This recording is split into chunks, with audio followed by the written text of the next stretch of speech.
بسم اللہ الرحمن الرحیم۔ السلام علیکم بہن بھائیو، بیٹے بیٹیو، ویلکم ٹو مائی چینل۔ آج کی ویڈیو کا عنوان ہے کہ ایک زبردست مناظر کی رویداد۔ تو رویداد یہ ہے کہ حضرت شیخ الاسلام والمسلمین خواجہ محمد قمر الدین دامت فیوزهم العالیہ نے فرمایا، ایک مرتبہ توسہ شریف کے راستے میں ایک جگہ قیام کیا، ایک وہابی مولوی نے اعتراضات کا سلسلہ شروع کر دیا۔ بظاہر تو یہ معلوم ہوتا تھا کہ وہ اپنے شبہات کا ازالہ کرنا چاہتا ہے، لیکن دراصل وہ اپنی طرف سے مناظرہ کر رہا تھا۔ جس طرح ایک طالب علم کو سمجھایا جاتا ہے، میں اسی طرح اس کا جواب دیتا رہا۔ اتنے میں ایک اور مولوی کتابوں کا گٹھا اٹھاتے ہوئے اپنے طالب علموں سمیت آ گیا اور بیٹھتے کہنے لگا کہ مناظرہ کی شرائط طے ہونی چاہیے، یعنی ان کی پہ صلاح ہوگی نا پہلے سے۔ جب بندہ بھیج دے کہ آج مناظرہ کہہ رہے کہ بندہ پھنس گیا، صلاح ہوگی، صلاح سے وہ بھی آ گیا، ایک اور بندہ آ گیا، اپنے طالب علم بھی لے کے آ گیا اور بیٹھتے کہنے لگا کہ مناظرہ کی شرائط طے ہونی چاہیے۔ اس وقت مجھے معلوم ہوا یہ شخص تو باقاعدہ مناظرہ کر رہا ہے۔ میں نے پوچھا کیسی شرائط؟ تو کہنے لگا کہ دلائل بغیر کرام جید کے تسلیم نہیں کیے جائیں گے، یعنی کہا کہ کرام جید میں سے دلائل دیے جائیں گے، باقی کوئی دلائل نہیں مانا جائے گا۔ تو میں نے پوچھا ثبوت صرف کرام جید سے ہونے چاہیے؟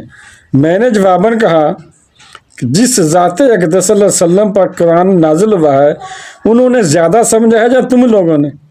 تو مولوی صاحب نے کہا انہوں نے زیادہ سمجھا ہے۔ پھر پوچھا جو مطالب و معنی انہوں نے بیان فرمائے ہیں وہ دلائل میں کیوں نہ ہوں؟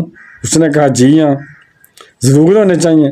میں نے کہا حدیث پاک بھی ثبوت میں بیان کی جائے۔ پھر پوچھا کیا عربی کلام کا معنی سمجھنے کے لیے معنی و بیان جو فصاحت و بلاغت اور فہم و ادراک کے لیے زیادہ مفید ہے، کیا اس کا لحاظ نہ رکھا جائے؟ اس نے کہا ٹھیک ہے۔ پھر کہا اصول عربیہ کے متحد تفاسیر و احادیث کے مطالب و معنی میں علم لغت، علم نحو و صرف اور دیگر علوم و فنون کی اشد ضرورت ہے۔ ان کی محتاجی لازمن ہے، بغیر ان کے کلام اللہ اور ارشادات نبی صلی اللہ علیہ وسلم کا سمجھانا ناممکن ہے۔ ان کا لحاظ کیوں نہ ہو؟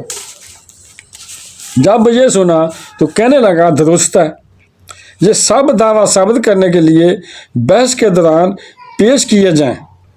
اتنے میں اس کی رنگت تبدیل ہو گئی، گویا دل میں کہنے والا تھا کہ اب پھنس چکا ہوں، اور جلدی جلدی بولا بتائیں آپ محمد صلی اللہ علیہ وسلم کے علوم کلیہ کے قائل ہیں یا جزیہ کے؟ سکارت والا صلی اللہ علیہ وسلم کا اسم گرامی خشک طریقہ سے لیا، اس نے خشک طریقہ سے آپ کا نام لیا صلی اللہ علیہ وسلم کا، جواب دیا کہ آپ صلی اللہ علیہ وسلم کو کلی علوم حاصل ہیں۔ اس طرح پھر سوال و جواب کا سلسلہ شروع ہو گیا۔ سوال: اگر حضرت یعقوب نبی علیہ السلام کو علم ہوتا کہ حضرت یوسف علیہ السلام کے بھائی اس کے دشمن ہیں اور اسے تکلیف دیں گے تو ان کے ساتھ کیوں بھیجتے؟ نیز کنویں میں حضرت یوسف علیہ السلام پڑے رہے اور وہ معلوم نہ کر سکے، اس کے لیے کیوں روتے رہے؟ پھر کھوٹے درموں کے عوض لڑکا فروخت ہوا، یعنی یوسف علیہ السلام کو کھوٹے درموں کے عوض فروخت کیا گیا تو والد نے کیوں نہ چاہ کر خرید لیا؟ پھر عرصہ دراز تک اس کے فراق میں غم زدہ رہ کر گریہ وزاری کرتے کرتے بنائی بھی ختم ہو گئی۔ اگر معلوم ہوتا تو اتنے مصائب و تکلیف نہ اٹھاتے۔ تو حضرت شیخ الاسلام نے فرمایا میں نے کہا تم نے جتنی شرائط مقرر کی ہیں مجھے تمام منظور ہیں، میری طرف سے ایک شرط ہے کہ آخر میں تم نے لاجواب ہو جانا ہے، آخر میں تم نے لاجواب ہو جانا، لہٰذا جب تو لاجواب ہو جائے تو میرے سامنے اپنے سرگنوں کو گمراہ یقین کر کے ان پر لعنت کرنا۔ علاوہ ازیں تیرا سوال سرکار دو عالم صلی اللہ علیہ وسلم کے علوم کلیہ کے ثبوت کے لیے تھا، جب کہ سوالات یعقوب علیہ السلام کی شان اقدس پر حملہ کرتے ہوئے ان کے علم کی نفی کے لیے کیے ہیں۔ لہٰذا میرا مان ہے کہ نہ صرف سید المرسلین خاتم نبی صلی اللہ علیہ وسلم کی ذات اقدس بلکہ تمام انبیاء علیہ السلام کو اللہ تعالیٰ نے علوم کلیہ بخشے ہیں۔ اب جواب سنیں۔ حضرت یعقوب علیہ السلام کو یقیناً علم تھا کہ یوسف علیہ السلام کے بھائی ان کے دشمن ہیں۔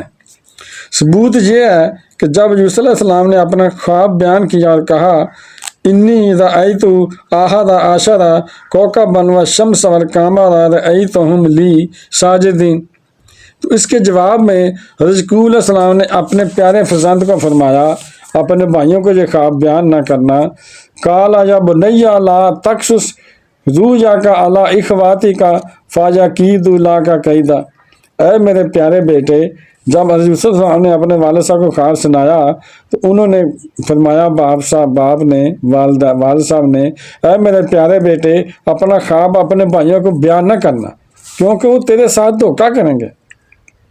تو یہ پہلا ثبوت ہے آپ کے علم کے متعلق کہ دھوکہ کرنے کے بارے میں بتا دیا۔ دوسرا ثبوت یہ ہے کہ خود ان کے بھائی بھی جانتے تھے کہ حضرت یعقوب علیہ السلام ہمیں یوسف علیہ السلام کا دشمن یقین کرتے ہیں، اور اس بات کو ظاہر کر کے انہوں نے کہا لا تمنا علی یوسف وانا لہ ناصحون، اے والد صاحب آپ ہمیں یوسف علیہ السلام پر امانتی نہیں سمجھتے، یعنی آپ یقین نہیں کرتے ہم پر کہ ہم اس کی حفاظتی کریں گے، حالانکہ یقیناً اس کے لیے ہم ضرور نصیحت کرنے والے ہیں، یعنی اس کی ہم حفاظت کرنے والے ہیں۔ اس آیت کریمہ میں جملہ اسمیہ ہے اور تاکید ہے کہ 2 مرتبہ لازم تاکید لایا گیا، اور علم معنی کے لحاظ سے اس طرح تاکید ایسے مقام پر آتی ہے جہاں مخالف کے ذہن سے ازالہ مخالف مقصود ہو، مخاطب منکر ہو یا فعل انکار ہو تو لازم تاکید ہوتا ہے۔ اس سے بھی ظاہر ہے کہ یعقوب علیہ السلام دوسرے لڑکوں کو حضرت یوسف علیہ السلام کا دشمن جانتے تھے، جس کا لڑکوں کو بھی یقین تھا، اس لیے تاکید کہہ کر اپنے آپ کو خیر خواہ ظاہر کیا جو واقعہ کے خلاف تھا۔ نیز اس کا جواب تاکید کے طور پر فرما کر ان کی مخالفت کا ثبوت دیا۔ انی لا یحزننی ان تذهبوا به واخاف ان یاکلہ الذئب، پھر جب حضرت نبی علیہ السلام کا ارشاد اخاف ان یاکلہ الذئب، میں خوف کرتا ہوں کہ اسے بھیڑیا کھا لیں، یعنی حضرت علیہ السلام آیا یہ بھی فرمایا تھا کہ مجھے خوف ہے، ڈر ہے، اپنے بیٹوں باقیوں کو بتایا کہ مجھے خوف ہے کہ یوسف علیہ السلام کو میرے بیٹے کو بھیڑیا نہ کھا لیں۔ اس امر کا بیان ثبوت ہے، یہ بھی واضح ثبوت ہے کہ انہیں یقین تھا یہ دشمن ہے جو بہانہ بنا کر انہوں نے آ کر پیش کیا، تو پہلے ہی بتا دیا۔ نیز یوسف علیہ السلام نبی علیہ السلام کو کنویں میں ڈال کر ان کا کتا خون آلودہ پیش کیا، تو حضرت یعقوب علیہ السلام کا ارشاد ہے قال بل سولت لکم انفسکم امرا فصبر جمیل واللہ المستعان علی ما تصفون، فرمایا بلکہ تمہارے دلوں نے ایک بات تمہارے لیے بنا لی ہے، صبر اچھا ہے، یعنی تم نے جھوٹ بولا ہے، اب بات گھڑ لی ہے کہ اسے بھیڑیا کھا گیا ہے، اور اللہ تعالیٰ ہی تمہاری باتوں پر مدد چاہتا ہے، یعنی اللہ تعالیٰ سے مدد چاہتا ہے تمہاری باتوں پر، لہذا یہ لازمی ہے کہ آپ اس امر سے بخوبی واقف تھے، ورنہ نکوس قطعیہ کا انکار لازم ہے۔